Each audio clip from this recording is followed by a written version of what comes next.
Good morning, everybody. It's January the 28th, 2020, the last Tuesday in January. I hope everyone is having a fantastic day. A lot of news to cover, so let's start. I want to begin with giving you a thought. I don't know if any of you or all of you are Star Wars fans, but there was a scene in one of the Star Wars movies where Emperor Palpatine says that there was a serious issue in the galaxy and he needs control of the Senate, full control. And after he has handled all the problems, he will return the power back. Well, that never happens. Not in the movies and not in real life. And what you are watching in real time is the death of our empire. This Constitution was shaky from the beginning. They had a lot of holes, few flaws in it, but it worked because people were voluntary participants in the system. Now, instead of having co-equal branches, you have Moscow Mitch, who gives the power of the Senate away to the executive branch to do pretty much as they choose. So what you're about to see, if Bolton or no one else testifies, you're about to see a man who is obviously guilty, acquitted of all charges, to assume dictatorial power. And I say that because what's going to stop him? The Senate was always the stopgap. Well, let me back up. The House provides the money. The Senate provides the stopgap for the president's foolishness. Now we don't have that. All we have is the House, who did their job, and Nancy Pelosi did an admirable job of prosecuting this thing, and the evidence is there. The co-conspirators have been identified. The evidence is out there. But yet, they're going to push forward with getting this thing through, which basically results in a Senate jury nullification of high crimes and misdemeanors. That's what you're seeing.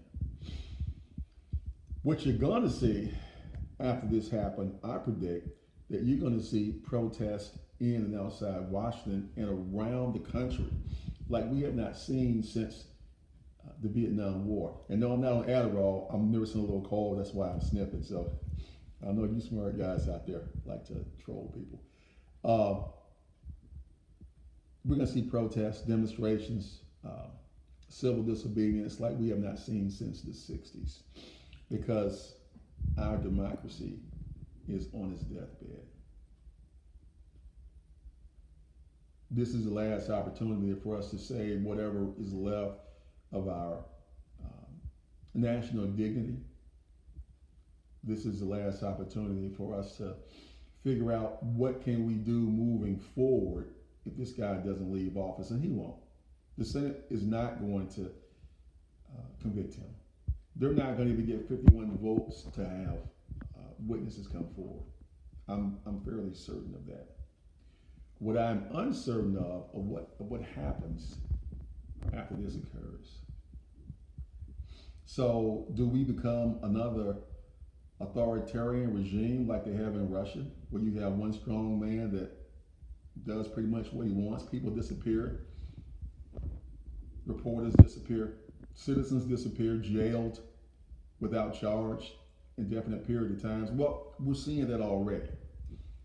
And here again, I'm not a conspiracy theorist. You can get on Google and you can research everything that I've just said and find it to be 100% factual because it is. We're seeing the death of a democracy. This is the last one, folks. This is the last one that, even though it was created with flaws, it worked. And it worked for 243 years. 244 and beyond, I don't know. We'll have to see. Because me personally, I'm not willing to become a second-class citizen after all that I've endured personally and my ancestors have endured. I'm not willing to do that. I'm not willing to take a back seat so the 1% can live their best life and, I'm thanking the Lord because I got something to eat.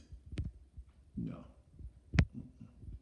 So we'll find out soon, but don't be surprised if this thing goes down exactly like Moscow Mitch said. They have no intention of doing the right thing. They have no integrity. It's just like being pregnant. You either are or you aren't. And these guys have zero integrity. Too much money tied up, and they're too involved in this process to tell on themselves. They're not going to do the right thing. No. Okay. Moving on, because I want to talk about Kobe last. That's what I really want to focus on today. But let's talk about John Bolton. Now, you have a really volatile mix here. You got two narcissists. You got 45 and John Bolton going head to head. Now, we all know, or most of us know, that John Bolton has been a loose cannon for years and years. You know, war hawk, and I'm pretty sure he never served anything but a second stack of pancakes at the Waffle House. But, you know, he's always on this war footing. But now he's on war footing with 45. And he's willing to tell what he knows. And he could do that real simple. He could just go on CNN, or he could go on NPR, MSNBC, and he could just tell what he knows. He could use that as a pre-release of his book, which is due to be released on March 8th, which is my anniversary, by the way. He could do that. He could have his publisher release excerpts to the New York Times and Washington Post. Simple enough. Because if there's no pressure applied for Bolton and others in this dumpster fire administration to tell what they know, they won't. And life will go on. And the quid, easy for me to say, and the quid pro quo will become the status quo, like it's always been. So instead of elections being local and national, they're going to be globalized now, because you're going to have Scientific Analytica and Guccifer and everybody under the sun undermining our elections. Why? Because we've given them the authority to do so. Now, is there one hope? Yeah, it's the vote. 40% of the people who could have voted did not. And most of those people are the people who are affected the most with Medicaid cuts, healthcare cuts, public services. They're affected the most with vote the least. This has to change. This is our only shot. It's almost like the Avengers movie. We got a 1 in 16 million shot. And that's to get these people off their ass and into the voting booth. However, that's no guarantee either, because Ivanka owns all the patents to the voting machines. We will never know if the vote tally is accurate or not. And if we do these massive protests, we need to demand paper ballots so we can get an accurate count. So, look forward to future theatrics, because all the Senate Republicans want to do is yell and scream and talk about Hunter Biden and his 600,000 plus, when Ivanka and Jared made $82 million last year working in the White House. No one wants to call them to testify. Okay, moving on. Let's talk about Kobe Bryant. Everyone, you know, I'm not a Laker fan, never have been one, but arguably Kobe Bryant is one of the best shooting guards, if not the best shooting guard in the history of the NBA. Multiple world titles, classical pianist, spoke several languages, really smart guy. But what was most important for him was to improve the lives of women in sport. His Mamba Academy catered to women in sports. He was working behind the scenes with a WNBA to improve their lives. You notice a few weeks ago that the WNBA now are paying their players six figures. In addition to any shoe deal or whatnot they may get. After he left the basketball game, he didn't. He stayed with it to make the lives better for women and people involved in sports. He invested a lot of time and a lot of money. He spent $1 million on the African American Museum up in D.C. Just doing all those philanthropy things that black people allegedly don't do. Well, he did those and more. To his wife, Vanessa, no one knows what to say. Because to lose a husband and a daughter in the same breath, man, that's tough. That's tough. My heart goes out to them. And I don't want to make this a political thing, but I guess I have to, because we can't be apolitical these days. We got to take a side and we got to stick with it. You really want to honor his memory and the memory of women in sports? Get a friend who doesn't vote, get them registered, get them out to vote. When those protests kick off in Washington or wherever you live, go. I'm going. I'm earmarking time just for that. If I get tear gassed, if I get beat down, so what? This isn't just for me. This is for my children and my children's children and for yours too.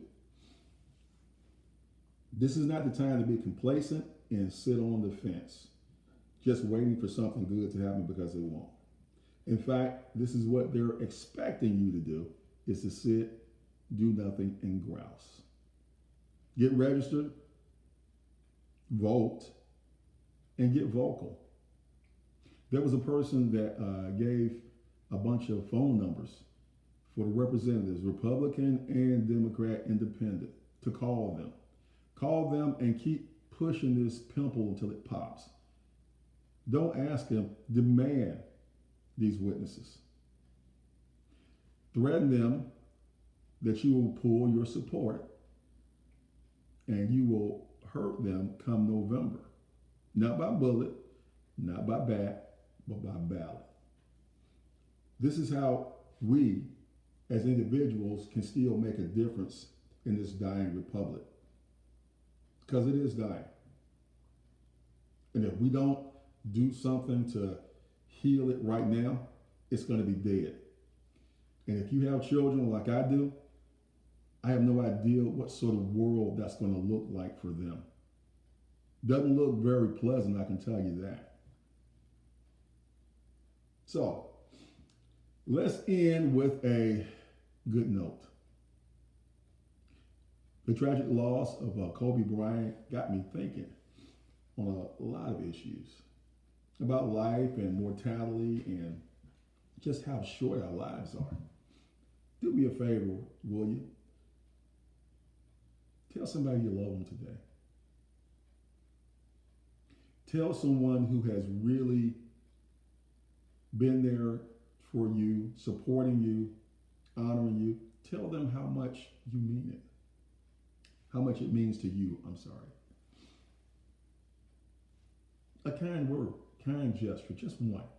You'll be surprised how it cascades into something really brilliant.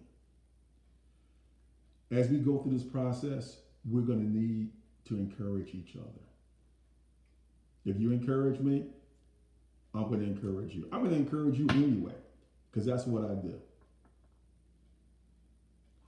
I know that you are stronger than you could possibly imagine, but us unified, we're unstoppable.